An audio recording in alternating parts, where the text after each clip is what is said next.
He's the loudest person in there. Really? You know, yeah, he's watching movies like, hee. I said, Michael, would you shut up before people see you? Sorry, it was funny, Chris. Yeah. Chris Tucker is the undisputed king of chaotic live television. He completely drops the Hollywood PR filter the second he walks out, leaving hosts entirely powerless. Just look at how he hijacked a late-night interview to expose how Michael Jackson used to sneak into public movie theaters. Oh, in public anywhere with Michael Jackson? You know what? We go to the movies sometimes, but it's hard because Michael got to sneak in the movie right before it starts. So Michael come in there like with a ninja suit on. He's hiding and I'm sitting there, well, where's Michael? And then I turn around, he's like, hey, Chris. I'm like, oh, man, how long you been here? About 5 minutes. His celebrity stories are legendary, but nothing beats his honesty. Just listen to how Michael Jackson responded when Chris asked him for a free Rolls Royce. Give you anything if you like something. Like I was just complimenting a flat screen TV he had, and he gave it to me. I was like, Michael, I didn't want the TV. But then the black came out of me. I started liking everything after that. I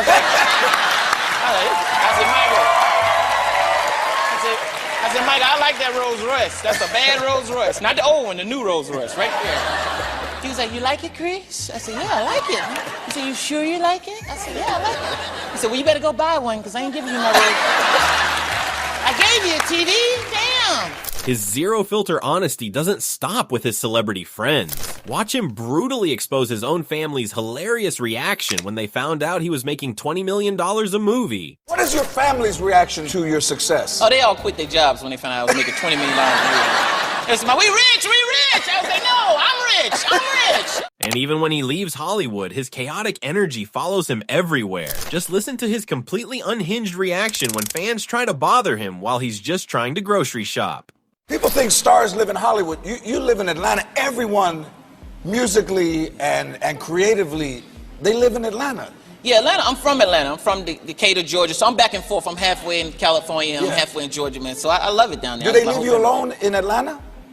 Sometimes, man. But people, you know, they sometimes it's because they don't see a lot of celebrities, so they be coming up to me, looking at me like, hey, man, you? You?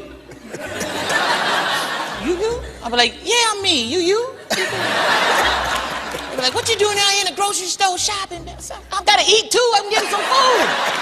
You think I'm a superhero? Get away from my cart, man. The funniest part isn't that Michael wore a disguise. It's the fact that Chris literally had to tell the King of Pop to shut up because he was laughing too loud. He's the loudest person in there. Really? You know? Yeah, he's watching movies like, hee. I said, Michael, would you shut up before people see you? Sorry, it was funny, Chris. Yeah. His absolute refusal to fake it for the cameras is hilarious. When an interviewer asked him a ridiculous question about his dying words, Chris completely derailed the entire segment. Have you ever thought, Chris, if you had 20 seconds to live, what your last joke would be? My last joke would be, I wouldn't be joking around if I had 20 seconds to live. I'd be like, don't get everything together. Whatever I got left, you can have it. Son.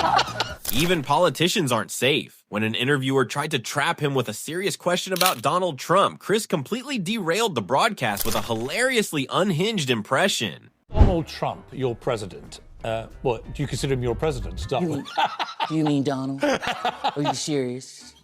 Believe me. Believe me. I know Chris Tucker. He's a great comedian, great guy. I like him. It's true. I do like him. I met him. I didn't say much, but I said hello. But Michael Jackson isn't the only music legend he's exposed. Wait until you hear his completely chaotic story about meeting Prince and the bizarrely hilarious way the icon introduced himself. What's he like when you're there? He's cool because he found out I was there. Prince came over and said, hey, but he, you know, Prince is shy, so I didn't know. I just heard this noise behind me, and I didn't know what it was. He just trying to get my attention. He was like, ooh. I was asking my friends. I was like, what's that noise? He was like, ooh. He said, man, that's Prince trying to get your attention. So I turned around and I was like, hey, Prince, how you doing? He's small, so I was like, hey, Prince, how you doing? And he's so short, you can see his feet on his driver's license, but he's short. He was like talking to me, but he was licking on his fingers when he was talking to me. I was kind of, he was like, how you doing? You like the show as a girl?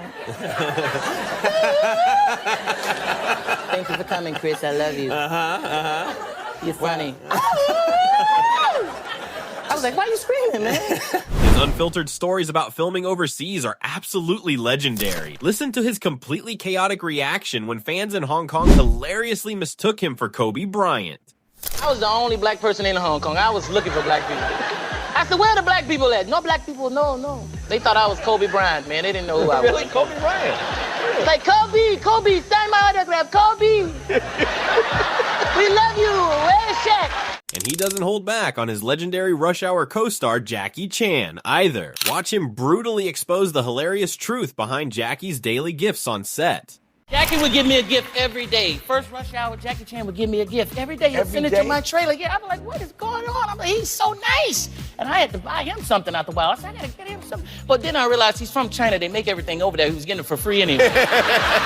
It's not just musicians either. Watch him leave Ben Affleck completely speechless on live TV by casually proving he's personal friends with every single major historical icon on Earth. He knows everybody. Yeah, You know everybody? I kind of do, you know. And I Okay, how about like Stevie Wonder? You know Stevie Wonder? know Stevie. Stevie's, oh man, he called me. Keep trying. You're gonna have to go way deep into Stevie Wonder. I know, but you know Stevie. I was That's like, so you know, cool. Muhammad Ali is one. He was like, yeah, I met Muhammad. I know Muhammad. I was like, Muhammad Ali. Muhammad Ali? He said, you a funny mother tucker. I said, all right. Did he really? Met Mandela. Met Mandela. Oh my God. Went to Africa, and he was like, where is Chris Tucker? I want him to meet my grandkids. But his zero filter attitude doesn't stop at celebrities. Listen to his completely unhinged story about getting pulled over by the police and giving the most ridiculous excuse ever for not wearing a seatbelt.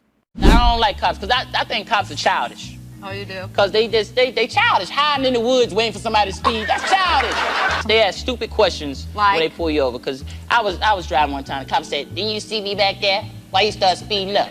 I said, because you was catching up. That's why I said, why you ain't got your seatbelt on? Because I want to die. Oh, you think I ain't got it on? I forgot it. If you care about me, don't give me a ticket. Let me go. Just tell me to put it on. They don't care about you. Like they love you. Put it on because we want you to be safe. So you can go to court. Yeah, I'm going to kill myself because of this ticket because I can't pay it. Let's work this out. His unfiltered chaos isn't just for talk shows. His stand-up is just as wild. Watch him brutally expose his childhood and the hilarious reason his teachers couldn't call his mom. Get on teachers' nerves. They used to hate me. They used to get mad. They say, listen, Chris, if you act up again, I'm going to call your mama. I said, if you're going to call my mama, you're going to have to pay the phone bill because the phone been cut off for 2 weeks. She'd be pissed off. Get out of my room. Make me sick. Go to the principal's office. I go to the principal's office. I didn't care because I was in the principal's office so much, I was cool with the principal. We were tight. He'd be like, what you do this time? Get in here. Get in here. Get in here. Close the door. Close the door. Oh, sit down. What you do this time? What you do this time? Call my mama, pay the phone bill. Man, you crazy. You crazy.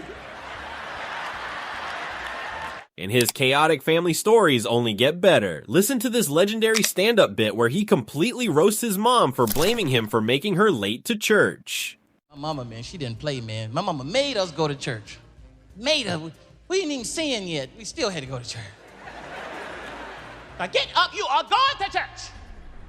Mama, can't the preacher come here sometimes? We always going to him. Get up, you are going to church. Make me sick. Making me late. She always talking about we making her late. And she ain't dressed neither. Walking around with her bra on. You are making me late. I can't get dressed fooling around with y'all. You can't get dressed because you ain't dressed, mama. His chaotic childhood stories don't stop there. Watch him brutally expose his own family as he reveals the hilarious lengths he had to go to just to steal cupcakes from his 5 siblings. To hide the cupcakes, you know, because I'm the youngest of 6 kids. We hide the cupcakes because they be gone.